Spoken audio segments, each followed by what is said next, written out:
Do you know how you have a significant event in your family or just in life in general? And it is all encompassing, and you can't even imagine yourself down the road. You can't picture what that even looks like. And then suddenly you get to that point and you're like, oh, now I am looking back into the past. It's history, it's a part of my life, our family's life. And that's what I'm going to do today. Welcome to Little by Little Homeschool Podcast, where you'll learn tips and strategies that will empower you to home educate your children. I'm Leigh Nguyen, a homeschool mom of over 12 years, which includes 2 graduates. When I started homeschooling, I was pretty much on my own and was desperate for encouragement and help. My mission is to be a source of encouragement and help to you. Whether you are just beginning your homeschool journey or you're deep into the homeschool lifestyle, Little by Little Homeschool wants to help you stay the course, because all the time you are investing into your children is completely worth it. If you're ready to take your homeschool to new levels, keep listening. I hope you don't mind me sharing a personal story with you today. It is a journey that my family was on 10 years ago. It starts even before that. My hope in sharing this is that it might inspire you, it might encourage you, and it would be amazing if God spoke to you through my family's story. Maybe there is something, a journey, a decision that you are looking to make, and maybe this is just one little part of it. Or at the very least, I hope it helps you to get to know me and my family a bit better and know how we got to where we are. Because throughout these episodes, you've heard me mention that we have homeschooled in 2 different states, Pennsylvania and New York. And you're like, what made you change states? Well, this is going to be the story of that. And so it is behind the scenes. What really it is a story of surrender of my family, specifically James and I, because our kids were young, and so they were just along for the ride. And it's a story of a start over, a story of a leap of faith.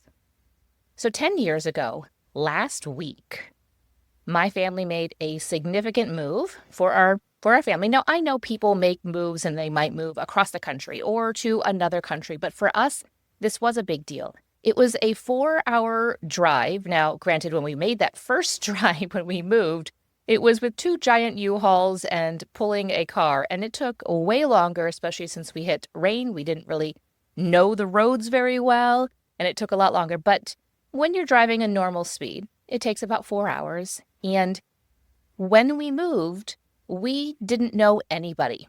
We had 0 family in the area. And so you're thinking, how did you end up there? All right, let's rewind a little bit and let's go to a couple years prior to that. So 10 years ago, we are now July 2025.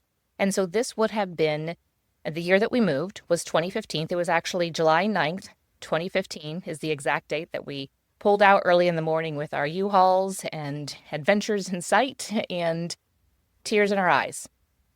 A couple years before that, I started to experience some health concerns and some things that just weren't right. Now, if I can look back and if I could tell myself then what I know now, I probably could have gotten myself onto a better course, but I look back now. And so sometimes I can be like, oh man, I could have missed making certain decisions, or I could have found relief. I could have found better health on the other side if I did these certain things, but I wouldn't be where I am right now. And so I have learned, and now I can apply those things that I learn to myself and to my children and anybody who maybe asks me or wants some input or some direction. I can do that, but it was all a part of God's plan. And so the couple years prior to that, I started experiencing some health concerns and tried working through it. Again, now I would probably do it a bit differently. It culminated in December of 2014. It was a medical decision for surgery that my husband and I felt really confident and at peace about at that time. Unfortunately, during that surgery, there was a slight complication. Obviously, it did not result in anything that was super life-threatening, and it wasn't life-threatening. But what turned out to be just we'll say in air quotes, quick kind of surgical fix turned into something that was much more, that was greater, and something that took me longer to recover from. And the more significant thing, I learned a lot through that, And those years prior, I learned a lot about surrender. Because of this maybe thorn in the flesh, if I can use that term from that Paul says in the Bible, I learned to surrender. I had grown up in a Christian home, grew up in the faith, and during that time, I really, really became to love the Lord, to love God, and to seek His will, and want to glorify Him, and want to live in a way that would honor Him. And it's just a beautiful journey of sanctification. It was hard at times, very hard. It was hard when I felt conviction about things that maybe my friends or even James didn't feel conviction about. But I felt like God wants me to root this out. And as I began to root things out, I just had more peace and contentment in my life. And one of those things through that time was realizing that I wasn't spending my time in a way that aligned with what He wanted to do with our family. And during that time is when we began homeschooling. And so my time obviously was very full and of really good things with homeschooling the kids and being there for them. And so that time of surrender really led to it was a preparatory time for my mind and for my faith and my trust in God. So we get to this point of winter of 2015. It was an extremely brutally cold winter in the Northeast that year, and we had found ourselves in a financial position that we were drowning in medical debt. And we had gotten ourselves into a bind. Now, I do have a podcast episode about living on a single income. I will link that in the episode because at that time and for years before that and all the years since that, we have lived on a single income. Did that mean that we always made the best choices? No. And so we found ourselves with that medical debt, which was partly a choice, but because of the complication, there was more surgeries that were required afterwards and more medical debt and more doctors. And so we had we had gotten ourselves into with the housing market. If you're familiar with that, 2008 is when we had purchased that home we were living in, had purchased at a high price. Long story short, when we did sell it, we didn't really make much on it. Thankfully, we were on the upside of it and not the downside of it, but we were drowning in a bit of a higher mortgage, even though we lived very simply. So there was some things that we probably could have done differently, but we found ourselves in a lot of debt. And so let's bring ourselves back to, I think it was about March of 2015. I actually just went through, I had stashed away, I won't tell you where, so nobody knows if my family listens to this episode, but I have some notes from just different things that I have shared, and I actually found the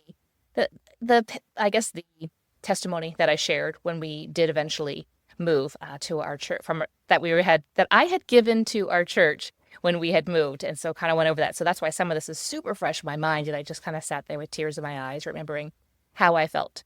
So at that time, then we were drowning in medical debt, very cold.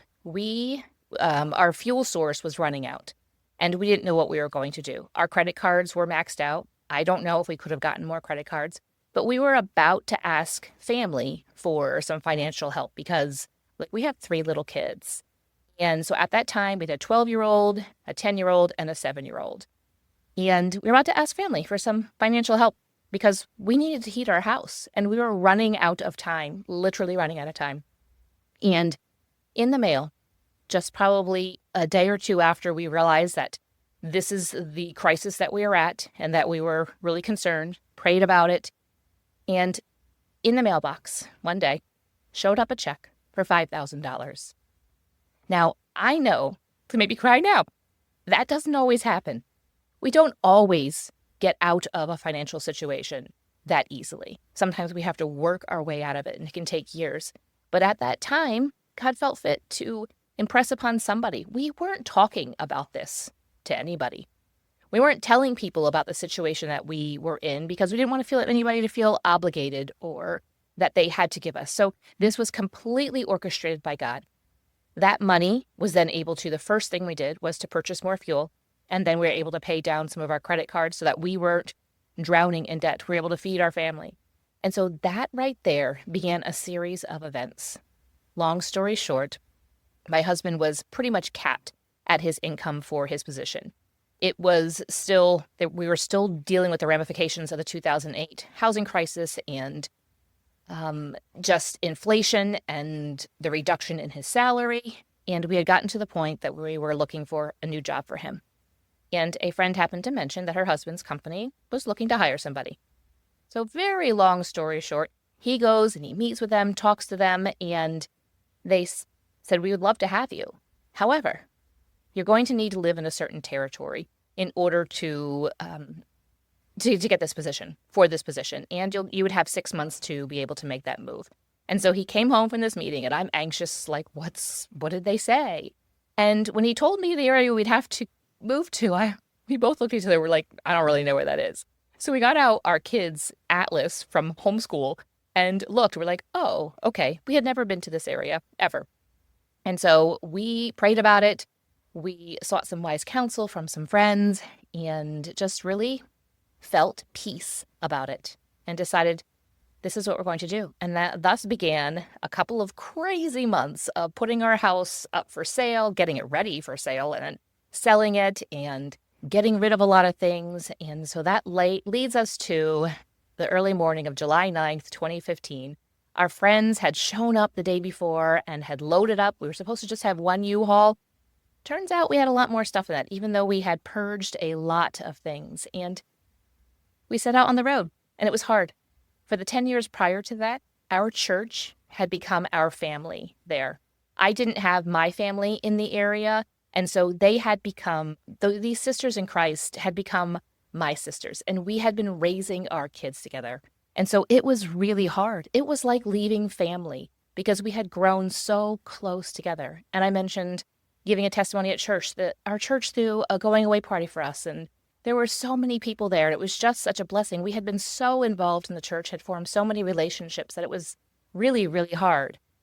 But that journey to surrender started in the years before, and I didn't know it. I didn't know it at the time, that the homeschooling and the dealing with concerns with my health and God rooting out sin in my life and sanctifying me and helping me to grow in the fruit of the Spirit. And I didn't realize what it was going to lead to. And so here we are. We ended up moving. We moved to an old farmhouse. And when we pulled in that day, it was pouring rain, like I mentioned earlier. So much mud. It was not an ideal situation. But we had, well, not me, my husband had called a local church congregation. Where we were moving to was a very small town. And so a couple miles away was a small church congregation. And so my husband called and said, hey, it's just going to be my wife and I and our 3 kids, and my parents came out. Is there anybody who'd be available to help us unload a U-Haul? Turns out there were 2 U-Hauls, but we pull up. They were there waiting for us. It wasn't a very large congregation, and I would say there was at least 20 people, and a lot of them were men. And the women that were there brought food. They made the beds of our kids. I remember them saying, where are the sheets and where are your towels? We want to set your bathrooms up. We want to get sheets on the beds and all the blankets for the kids. And I was able to kind of point to some boxes and some tubs, and they just went and did it. And I was just in awe. So we got to the house and we had to then go and do all the signing of the papers and everything. We come back and they had everything done.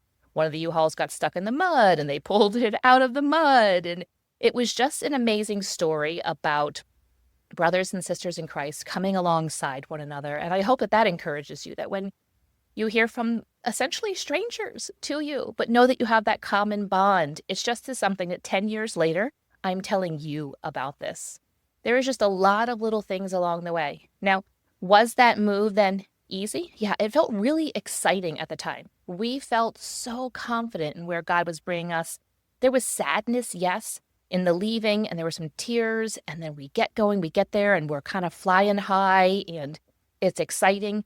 Now, this house that we purchased, I had seen it 2 times. One weekend we had come up. So we had come to the area 2 weekends. First weekend, didn't find any houses. The next weekend, we did go and look at this farmhouse. I think it was probably maybe a Friday evening. And then we decided to go back and take a second look at it. And then we put an offer on, and I hadn't seen it since. James did come up when they did the inspection, so he was able to then figure things out and get a better look at the house. When we pulled up the day that we moved there, our kids had only seen a couple of photographs. They had no idea. And so I think this is really a story of them trusting us. And at the time, they didn't really quite understand. You just are like, oh, okay, this is what we do with our parents. And now that our kids are older, they're like, wow, it was a bit of a risk. And so we lived at that farmhouse for 3.5 years and then ended up moving to the suburbs just to give our kids some more opportunities and also to add some more margin to our finances. Remember that single income? But it is just really cool to look back. I never thought we would get to the 10-year point because when we did get up here, there were a lot of sad days. Our kids had left behind friends. Yes, we were homeschooling, but they had so many friends from the church, friends that they had grown up with, friends that they had gone to vacation Bible school, gone to all their birthdays. These friends of theirs were ones that I knew their parents, like we were pregnant. I was pregnant with their moms at the same time, and they just spoke so much, and we were each other's emergency contacts. We were the people that were there for each other. And so that was really hard. And this was also a transition to James. He was working outside the home, and then he started to work from home in 2015. And that was a huge change.